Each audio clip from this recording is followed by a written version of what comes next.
Tout compte fait avec Éric Revel. Bonjour Éric. Bonjour Patrick, bonjour à tous. Bon, on a eu un petit souci de liaison, disons les choses clairement aux éditeurs, c'est pour ça qu'il y a un petit retard. Il manque, Éric, 500 € chaque mois aux Français pour bien vivre. C'est une étude CSA qui révèle l'ampleur de cette dégradation du pouvoir d'achat. Oui, c'est exactement. C'est la peur de voir basculer son compte bancaire dans le rouge, qui taraude une majorité de Français. C'est ce qui ressort de ce baromètre CSA Cofidis dont vous veniez de parler. Les Français interrogés jugent qu'il leur manque un petit peu plus de 500 € par mois pour vivre décemment. C'est 43 € de plus qu'en 2021, c'est-à-dire quasiment 10%. Bon, évidemment, les dégâts occasionnés par l'inflation galopante sont passés par là.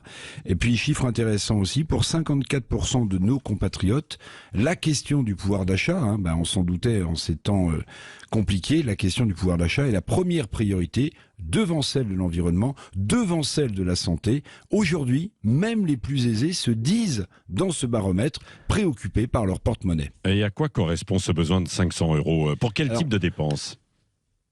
Oui, vous avez raison, c'est la question. Ce qui est frappant devant la dégradation de notre pouvoir d'achat, c'est qu'avec les 500 € de plus par mois, les Français, ils les utiliseraient pas pour se faire plaisir, si vous voulez. C'est pas des dépenses de plaisir, d'après le baromètre. Non, pas du tout. Ils demandent 500 € de plus parce qu'ils estiment que pour couvrir leurs dépenses essentielles, il leur faut plus d'argent. La situation, elle est donc sérieuse, parce que ne l'oublions jamais, la consommation, c'est le premier mot de croissance française. Donc sans consommation, la croissance, elle va piquer du nez.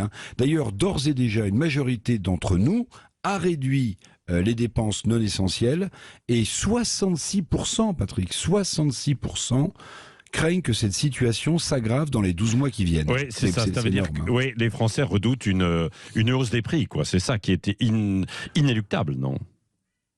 Oui. Et puis, vous connaissez le débat qui agite. Le calcul de l'inflation par l'INSEE est une chose. Le ressenti de l'inflation en est une autre. Parce que pour les Français, sondés, tous les prix augmentent. Ceux de l'alimentation, de l'énergie, des transports, quand on les interroge. Du coup, 58% font la chasse au prix bas dans les super et les hypermarchés. Nous attendons, on est de plus en plus nombreux à attendre les promotions pour acheter.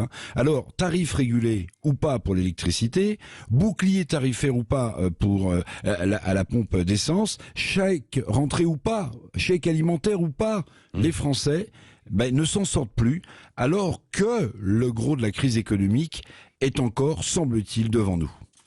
Merci Éric Revel.